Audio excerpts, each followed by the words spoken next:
My fiancé, Henry, 32M, and I, Ava, 31F, have been together for about 3.5 years, and honestly, for most of that time, our relationship felt perfect.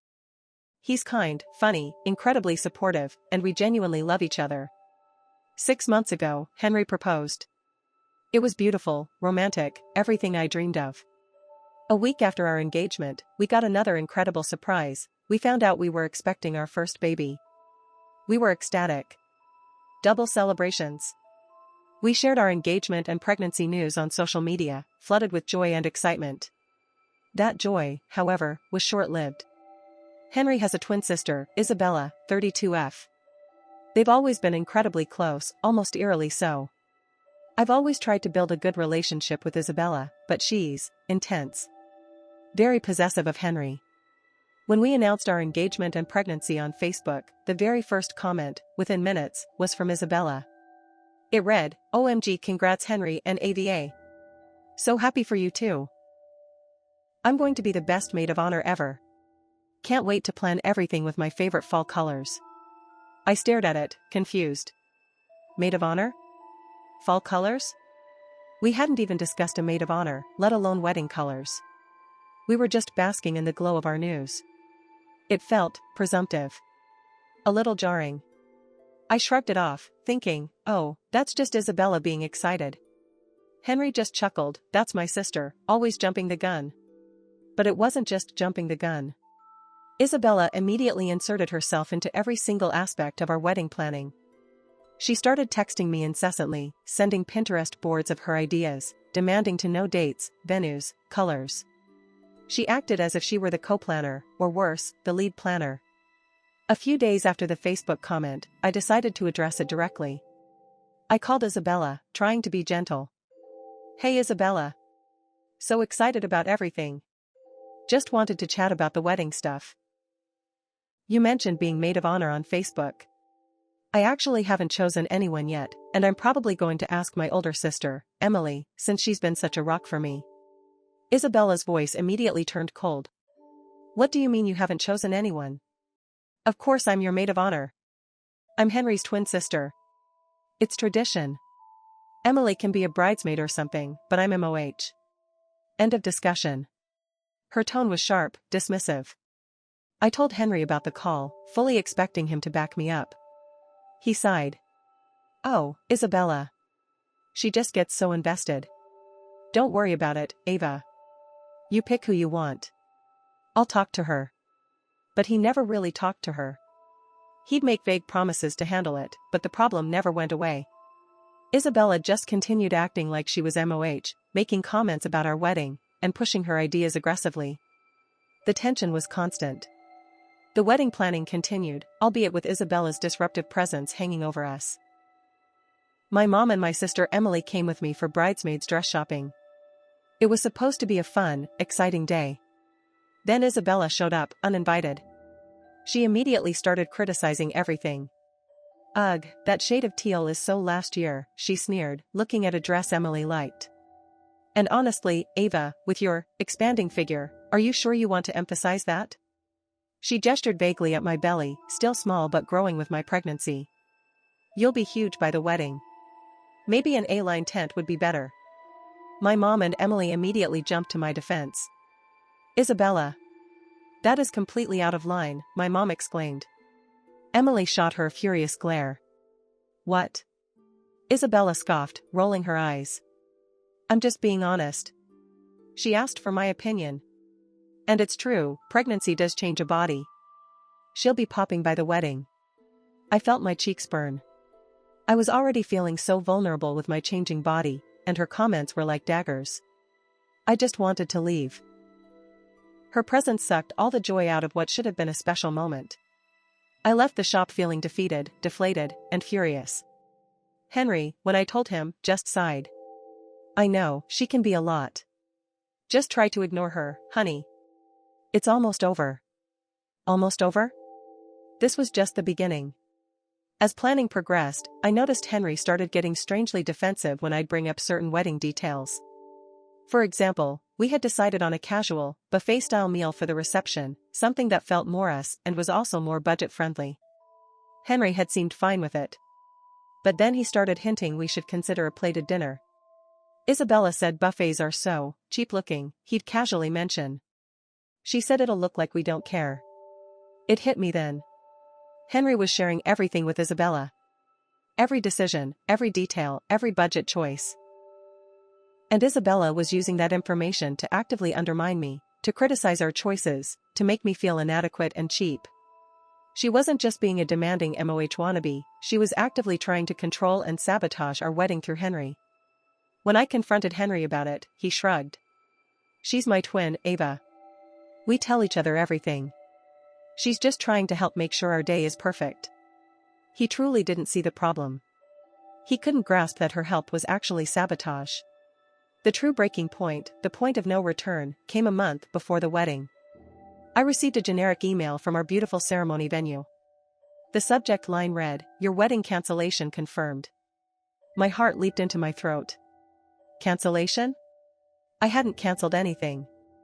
I immediately called the venue coordinator, my voice trembling. What is this about? We haven't cancelled our wedding. The coordinator sounded confused. Oh, Ms., my last name, yes you did. A woman called last week, claiming to be your new wedding planner, and Ms. Isabella's last name. She said you had decided to move to a different venue and cancel your booking with us. She even provided your booking reference number and confirmed the cancellation. My blood ran cold. Ms. Isabella's last name? There was no wedding planner. And Isabella had her own last name, different from mine. But she shared Henry's. And she knew our booking details because Henry had shared them. A cold, hard dread settled in my stomach. It had to be Isabella. No one else knew those details. No one else had a motive to sabotage us this elaborately. She was actively trying to prevent our wedding from happening. I hung up, my hands shaking. I called Henry. Henry, I said, my voice dangerously calm, I just got an email that our ceremony venue was cancelled. By Isabella. There was silence on his end. What? No, that's crazy, Ava. Isabella wouldn't do that. She's just trying to help. Help? I exploded. She just cancelled our wedding venue. The one we put a deposit down on. The one we picked because it meant so much to us. She is trying to stop our wedding. This is not help, Henry. This is sabotage. This is malicious. I demanded he confront her, right then and there. He finally called her, put her on speaker. I heard Isabella's voice, a little too defensive, a little too flustered. She eventually admitted it, but tried to spin it as, oh, Henry, I thought Ava told you. I found this much better venue, cheaper and prettier, and I just booked it for you guys. I was just trying to help. Henry, incredibly, bought her excuse, or at least pretended to. See, Ava? She was just trying to help.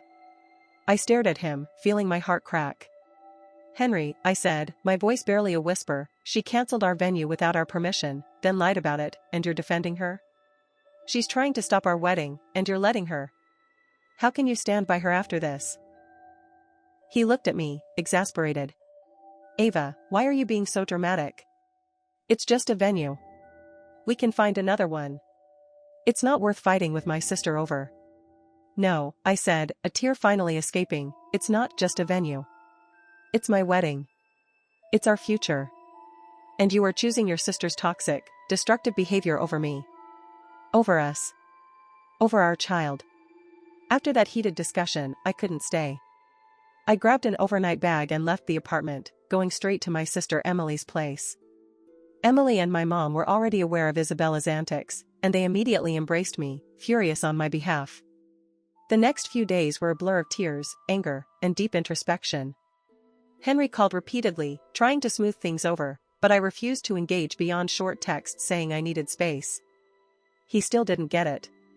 He still thought I was overreacting to Isabella's well-intentioned help. I started to seriously question everything.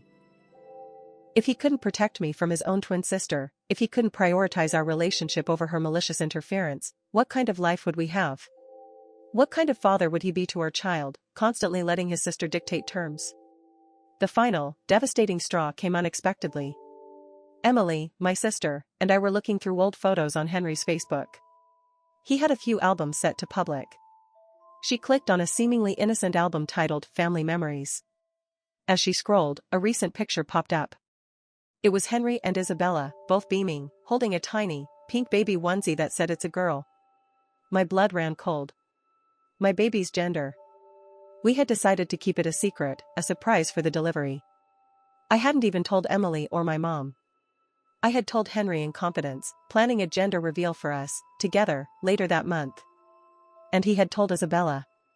And she had posted it on Facebook. For the whole world to see. It was the ultimate betrayal. Not just by Isabella, but by Henry. He had shared the most intimate detail about our baby with his sister, knowing I wanted it to be a surprise, knowing how much I valued that secret. He had chosen her, yet again, over me, over our bond, over our own child. It was a clear, undeniable sign of where his loyalties lay. In that moment, there was no more doubt. No more confusion. Only a chilling clarity. I didn't call Henry. I didn't send a furious text. I just picked up the phone and called a family law attorney. I explained everything, the engagement, the pregnancy, Isabella's escalating sabotage, Henry's enabling, and finally, the gender revelation. I told her I wanted to call off the wedding. The lawyer was incredibly understanding. She advised me on canceling all remaining wedding plans, getting back deposits where possible, and what steps to take regarding custody of our unborn child.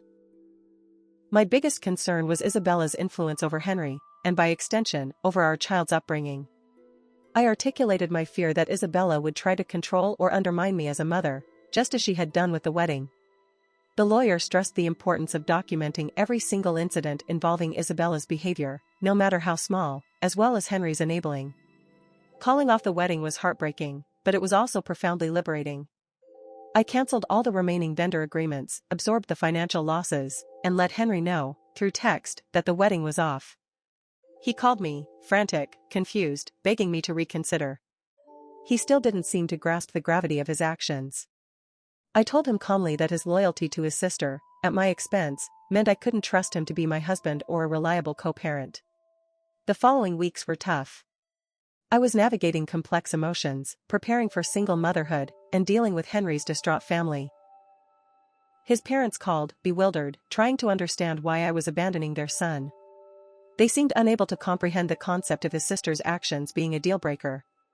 Isabella, of course, blamed me entirely, claiming I was crazy and ruining everyone's lives. But I held firm. My priority became singular, my child.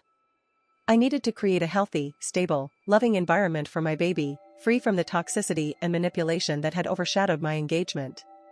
This story highlights the agonizing complexities of family dynamics during significant life events, especially when a partner is unwilling to set boundaries with their own relatives.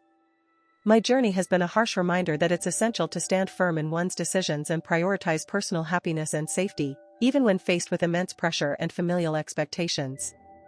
I'm still processing the end of what I thought was my forever. But with each day, I feel a growing sense of relief and empowerment. I'm focusing on my pregnancy, preparing to welcome my daughter, and building a life for us that is healthy, happy, and free from external control.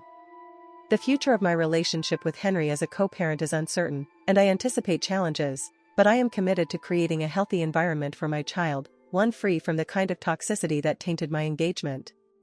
It was a heartbreaking decision, but one I know was necessary for my well-being and the well-being of my little girl. I chose us.